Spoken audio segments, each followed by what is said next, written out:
திமுக காரவங்க சொல்றது என்ன, அவங்க குடும்பத்தை சேர்ந்தவங்க வந்தாங்க, வந்து இங்க எல்லாம் உங்கள்கிட்ட பேசுறாங்க. என்ன சொல்றாங்க, அதாவது ரொம்ப தீவிரமா நாங்க தேர்தல் அறிக்கையை செஞ்சிருக்கோம் அப்படின்னு சொல்றாங்க. அதுக்கு இன்னொரு காரணமும் சொல்றாங்க. முன்னாடி நிதித்துறைய பாத்துக்கிட்டு இருந்த அமைச்சரா இருந்தவர் இங்க நிக்கிறாரு. இப்போ அவர் தான் ரொம்ப நல்லா செஞ்சாரு, இப்பயும் அவர் எங்களுக்கு செஞ்சு கொடுத்திருக்காரு அப்படின்லாம் சொல்றாங்க. நான் என்ன கேக்குறேன், 2021 கிட்டத்தட்ட 505 வாக்குறுதியை கொடுத்தீங்க. அதுல ஏதாவது ஒண்ணு செஞ்சீங்களா? இல்ல. ஒரு 50% கூட அவங்க செய்யல. நான் என்ன கேக்குறேன், அப்ப பொய் சொல்லிட்டு ஆட்சியை புடிச்சீங்க. சரி, இப்ப தேர்தல் வந்திருக்கு. இப்ப என்ன பண்ணணும்? நீங்க தேர்தல் அறிக்கை முதல் முறை கொடுத்ததுலயும் தப்பு பண்ணிருக்கீங்க. செய்ய முடியாததெல்லாம் செய்யும்னு சொல்லி மக்களை ஏமாத்தி வாக்க வாங்கி ஆட்சிக்கு வந்துட்டீங்க. இப்பயும் என்ன பண்றீங்க? அதே தந்திரம் தான்.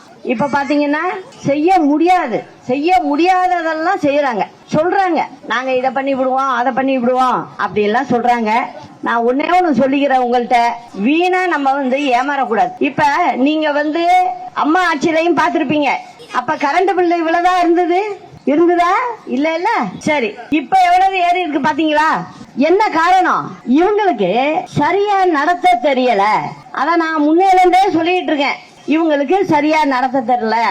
இப்போ அம்மா முதலமைச்சரா இருந்தாங்க, எல்லாரும் சொன்னாங்க. என்ன சொன்னாங்க? இந்த அம்மா சும்மா வீட்லயே இருக்கு, இது என்னத்த செய்யுது அப்படின்னு சொன்னாங்க. இப்ப எல்லாருக்கும் தெரியுதா அம்மா இன்னைக்கு இல்ல. ஆனா அம்மா செஞ்சதை யாராவது ஒருத்தங்களால இப்ப செய்ய முடியுதா? செய்ய முடியல. அதுதான் உண்மை. இப்ப இன்னைக்கு பாத்தீங்கன்னா இந்திய லெவல்ல கிட்டத்தட்ட 61% பெண்கள் வேலைக்கு போறதா கணக்கு எடுத்திருக்காங்க. இதுல முக்கியமா கவனிக்கணும், 41% பெண்கள் தமிழ்நாட்டுல தான் இருக்காங்க. இந்தியா பூரா உள்ளதுல தமிழ்நாட்டுல மட்டுமே 41% பேரு பெண்கள் வேலைக்கு போறாங்க. அந்த நிலையை யார் ஏற்படுத்தி கொடுத்தது?